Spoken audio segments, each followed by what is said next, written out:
Sa panimula ng palabas pinakilala tayo kay Bong na lubos na mahusay sa pagluluto at siya ang pinakabatang chef na nagtatrabaho sa Blue House sa Korea na siyang opisyal na tirahan ng punong ministro ng bansa. At sa araw na yun nalaman ni Bong na ang bahay ay magkakaroon ng party para sa isang Chinese ambassador. Ang ambassador ay sensitibo sa mga buto ng isda kaya inutusan si Bong na maghanda ng masarap na ulam ng isda na hindi naglalaman ng buto. Sinunod ni Bong ang utos at mabilis na sinimulang ihanda ang pagkain.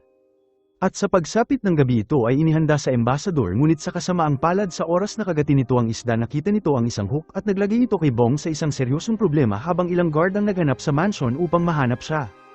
At sa sumunod na eksena isang pares ng mga pulis ang nag-iimbestiga sa insidente ang dumating sa apartment ni Bong at kumatok sa kanyang pinto. At dahil napagtanto na siya ay nasa malaking problema sinubukan ni Bong na tumakas sa pamamagitan ng balkonahe. At habang nagmadali ang opisyal para makuha siya biglang nadula si Bong at nahulog sa isang swimming pool sa ibaba kung saan tumama ang kanyang ulo sa ilalim. At sa mga sandaling yun isang babae ang lumangoy patungo sa kanya at bigla siya nitong hinalikan sa kanyang labi. At nang mabawi ni Bong ang kanyang malay natagpuan nito ang kanyang sarili na nakahiga sa isang kakaibang kama at silid. Naramdaman ni Bong na tila may mali at mabilis na nagmadali sa isang salamin. At nang tumingin ito sa kanyang refleksyon laking gulat nitong matuklasan na siya ay naging isang babae habang kinumbinsi ang kanyang sarili na isa lamang itong panaginip na dulot ng kanyang pagkakahulog. At dahil nalilito tahimik na lumabas si Bong sa silid upang maunawaan ang nangyayari at nakita ang ilang dosenang babae sa labas na yumuko sa harap niya at tinawag siyang kamahalan. At dahil nagulat tumakbo si Bong palabas ng gusali ngunit bigla nitong napansin ang kakaibang malamig na pakiramdam sa ibabang bahagi ng kanyang katawan. At doon napagtanto ni Bong na nawala ang kanyang talong at dahil natatakot inakala nito na siya ay dinukot at pinilit sa isang uri ng operasyon. Gayunpaman matapos na tignan ng paligid na pagtanto ni Bong na maaring naglakbay siya pabalik sa nakaraan. Ang realisasyon ay nagdulot sa kanya ng labis na pagkagulat at mabilis itong dinala pabalik ng palasyo. At sa sumunod na araw nagising si Bong at nalaman ang kanyang kasalukuyang pagkatao mula sa isang katulong at lumalabas na siya ay naglakbay pabalik sa panahon ng Joseon Dynasty sa taon ng 1851. At bukod pa siya ay nakatira ngayon sa katawan ni Kim na isang maharlikang ward. At mas pinalala pa natuklasan ni Bong na si Kim ay ikakasal sa haring si Cho Jong at magiging isang reyna na sa loob lamang ng ilang araw. Pinaliwanag din ng katulong na ang katawan ni Kim ay natagpuang lumulutang sa isang lawa matapos ng hindi alam na aksidente at sa kabutihang palad natuklasan siya ng isang guard at dinala ito pabalik sa palasyo. At matapos na marinig ito naisip ni Bong na ang kanyang espiritu at kay Kim ay maaaring nagpalit ng katawan at inisip nito na ang lawa ang susi upang makabalik. Hiniling ni Bong na dalhin siya nito sa lawa dahil plano nitong tumalon at bumalik sa kasalukuyan. Ngunit sa kasamaang palad ang pagtalon nito ay hindi natupad gaya ng plano at bumagsak ito sa putik. At lumalabas na inutusan ng dakilang reyna ang tagapaglingkod ng palasyo na patuyuin ang lawa upang maiwasan ang sinuman na muling mahulog sa lawa. Si Bong ay nalungkot sa balita ngunit naniniwala pa rin ito na tubig ang solusyon. Desperado nitong sinubukan na ilubog ang kanyang sarili sa kahit anong mapagkukunan ng tubig na makikita nito. Ipinasok din ito ang kanyang ulo sa isang balde ng tubig na ginagamit panglinis ng sahig gayunpaman ang lahat ng kanyang paghihirap ay patunay na walang silbi. At ilang araw ang nakalipas ang araw ng kasal ay dumating at hindi pamilyar si Bong sa mga kaugalian ng mga dinastiya ngunit sa tulong ng kanyang mga katulong nagawa nitong tapusin ang mga kinakailangang karapatan sa kasal. At sa gabing yun si Bong na ngayon ay isa ng reyna ay inimbitahan sa silid ng hari upang magpalipas ng gabi kasama siya. At dahil natakot inalok ni Bong ang hari ng alak sa pag-aasang makakatulog ito at sa kabutihang palad ang hari ay mabilis na nakatulog. At sa sumunod na araw nagising si Bong na may hangover at inalok ng pagkain. Gayunpaman siya ay nandidiri sa malabaw na pagkain at nagpadala ng mensahe sa maharlikang chef na magluto ito ng ramen sa halip. Ang chef ay nalilito sa termino ngunit sinubukan itong gawin ng hindi kilalang pagkain batay sa mga tagubili ni Bong. Sumubok ito ng ilang beses para gawin ito ngunit si Bong ay hindi natutuwa sa bawat pagtatangka nito. At kalaunan ng chef ay nadismaya at tuluyang sumuko at hiniling kay Bong na lutuin ito ang pagkain sa sarili niya. At si Bong na naaalala pa rin ang kanyang husay sa pagluluto ay nagpasya na ihanda ang pagkain sa sarili niya. Pumasok ito sa kusina at mabilis na kinuha ang kutsilyo habang ang kanyang mga katulong ay nag-aalala dahil hindi pa sinusubukan ng reyna na magluto mula pa sa pagkabata nito. Kaya naman inaasahan ng lahat at ng mga katulong na gagawa ito ng malaking gulo sa kusina. Gayunpaman sinimulan ni Bong ang paghiwa sa mga gulay na may kakaibang bilis at katumpakan na ikinagulat ng chef. Pinutol nito ang lahat ng maayos at tamang hiwa at kalaunan ay nakapaghanda ng isang napakasarap na putahe. Pagkatapos ay dinala ni Bong ang ramen pabalik sa kanyang silid at tinamasa ang pagkain. At balik sa kusina ang chef na nainggit sa husay ng pagluluto ni Bong at ikinatwira na maaaring mukhang masarap lamang ngunit wala itong lasa. At upang subukan ang kanyang hinala nagpa siya ang chef na tikman ng tira gayunpaman sa oras na matikman niya ito humanga ito kung gaano ito kasarap at halos nabitawan pa nito ang kutsara. At pagkatapos ng hindi inaasahang sandali biglang nakaisip si Bong ng ideya at napagtanto nito na madali niyang makukumbinsi ang royal na pamilya gamit ang kanyang kakayahan sa pagluluto. At dahil tinakpan ng dakilang reyna ang lawa naniniwala si Bong na kung mapapabilib niya ito gamit ang pagkain maaaring pumayag ito na muling buksan ang lawa. Mabilis na bumalik si Bong sa kusina ngunit ang selosong chef ay mabilis na tumanggi at hindi siya pinayagan na siyasatin ng pagkain na ibibigay sa dakilang reyna. Nagalit si Bong at hinamon ng chef sa isang paligsahan ng pagluluto at sa una ay tinanggihan ito ng chef ngunit matapos siyang kutsay ni Bong pumayag ito na lumaban sa paligsahan. Pinatunog ng katulong ang bell at ang paligsahan ay nagsimula. Kinuha ng chef ang kanyang kutsilyo at agresibong nagsimulang hiwain ang isang tumpok ng carrots. Gayunpaman ang kamay ng reyna ay mas mabilis habang hiniwa nito ang mga pipino ng may kahanga-hanga na bilis. At matapos ng ilang minuto ng pagluluto na unang natapos ni Bong ang kanyang putahe at pinatunog ang bell at dahil dito siya ang nanalo sa paligsahan. Ang chef na halatang nababagabag ay nakipagtalo na bagamat importante ang bilis ang panlasa ang tunay na basehan ng isang chef. At dahil may tiwala sa kanyang kakayahan sumang-ayon si Bong at hiniling sa inspector na tikman ang parehong putahe upang malaman kung ano ang mas masarap. Humanga ang inspector sa luto ni Bong at idineklara ang kanyang ulam na mas masarap at itinalaga ito na mamahala sa kusina. Mabilis na ginamit ni Bong ang kanyang bagong awtoridad para sa kanyang kalamangan. At habang pinag-aaralan ng pagkain ng dakilang reyna napansin ni Bong mula sa kanyang pagkain na pihikan ito dahil nakakaranas ito ng pananakit ng kanyang ngipin.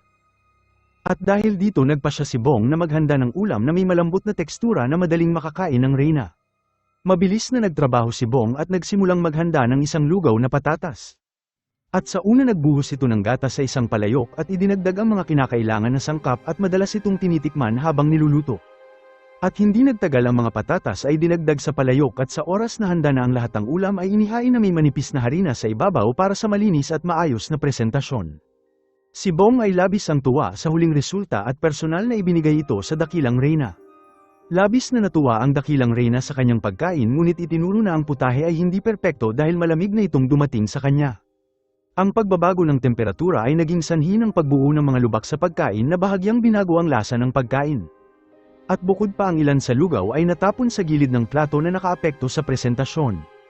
Nalungkot si Bong matapos na marinig ito at sinimulang ng malungkot ang kanyang paglalakbay pabalik sa palasyo.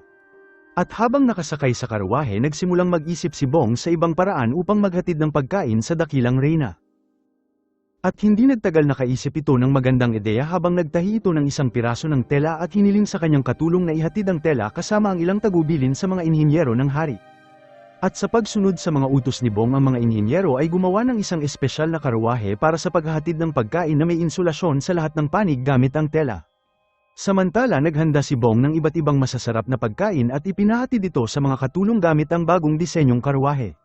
Natanggap ng dakilang reyna ang pagkain habang mainit pa ito at nasiyahan sa kanyang pagkain. At hindi nagtagal ang mga inhinyero ay bumalik kay Bong at binalita ang magandang balita na ang imbensyon ay napatunayang matagumpay.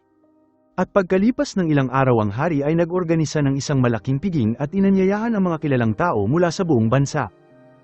Ngunit sa kasamaang palad sa araw ng piging ang mga katulong ay nagkasakit at nabawasan ang staff ng kusina. Napansin ni Bong ang sitwasyon at nagpa siya na tumulong at nagbalat kayo ito bilang lalaki upang palihim na umalis sa piging at pumasok sa kusina. At sa oras na nasa loob na tuklasan ni Bong na nauubusan na sila ng mga sangkap dahil ang mga grocery na darating sa araw na yun ay hindi dumating. At dahil limitado ang mapagkukunan walang pagpipilian si Bong kundi maging malikhain. Ang reyna kasama ang mga katulong ay naghanda ng simple ngunit kakaibang ulam gamit ang mga patatas. Binalatan ni Bong ang patatas at inilagay ito sa stick at pinirito ito hanggang sa maging malutong. At sa una ang mga bisita ay nadismaya nang makita nila ang pagkain dahil inaasahan nila ang mas elegante para sa isang maharlikang piging. Gayunpaman sa sandaling matikman nila ang kakaibang pagkain mabilis nagbago ang kanilang ekspresyon ng pagsang-ayon. Ang pangalawang putahe ni Bong ay medyo mahirap dahil walang magagamit na karne sa kusina. At sa pag-iisip ng malikhain nagpa siya itong gumamit ng beans para maghanda ng veggie burger na may kasamang kamatis relish sa gilid. Si Bong ay natuwa sa kanyang imbensyon at tinawag itong McDonaldo na hango sa modernong pagkain na McDonald. At tulad ng patatas ang pagkain ay naging matagumpay habang ang mga bisita ay sabik na ninamnam ang masarap na pagkain. At para sa huling pagkain naghanda si Bong ng isang klasikong jelly ngunit nagdagdag ito ng kakaibang timpla. Nagsulat ito ng espesyal na mensahe sa maliit na stick na nakalagay sa loob ng jelly at tinawag itong Fortune Jelly. At sa paraan na ito nabasa ng mga bisita ang kanilang kapalaran matapos na kainin ang dessert. Nagustuhan ng mga bisita ang jelly at natuwa sa pagbabasa ng kanilang mga kapalaran. At sa kabila ng unang balakid ng piging ay naging isang matagumpay at ang dakilang reyna na dumalo rin sa piging ay humanga sa kakayahan ni Bong at hiniling ito na humiling ng kahilingan nang hindi nagdadalawang isip. Mabilis na hiniling sa kanya ni Bong na muling buhayin ang lawa habang pinagkaloob ng dakilang reyna ang kahilingan at inutusan ng mga tagapaglingkod na gawin ito. Ngunit sa kasamaang palad dahil ito ay ika-19 na siglo walang makabagong makina na magagamit upang makatulong sa trabaho at bilang resulta kailangan nilang dalhin ng tubig ng mano-mano gamit ang mga kahoy na balde. Ang proseso ay sobrang napakabagal dahil kailangan nilang magpabalik-balik mula sa balon ng bayan patungo sa lawa. Nainis si Bong sa mabagal na proseso at mabilis na nakaisip ng ideya at hiniling nito sa bawat katulong na manatili sa isang pwesto at simpleng ipasa ang balde sa isang tao patungo sa isa pa. Pinagpatuloy nila ang gawain ng matyaga habang pinangangasiwaan ni Bong ang buong proseso. Ilang araw ang lumipas ngunit ang lawa ay hindi pa rin napupuno at napagod na si Bong sa paghihintay at nagsimulang makaramdam ng desperasyon. At sa kabutihang palad nagsimulang umulan ng malakas na dahan-dahan pinuno ang lawa.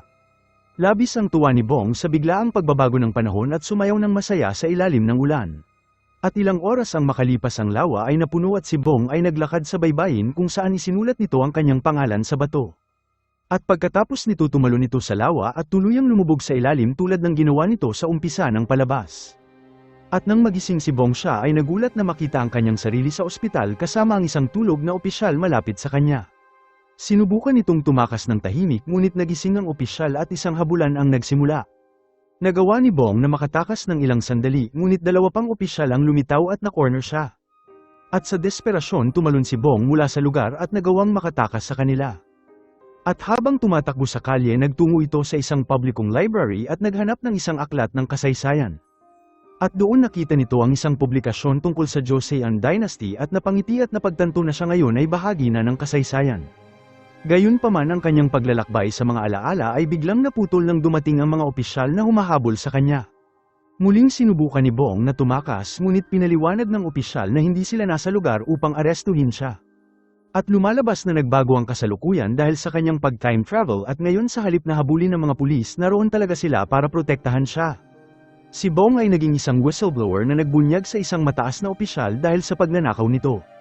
Nagmadali ito sa isang malapit na computer at nagtingin sa internet para kumpirmahin ang kanilang mga pahayag.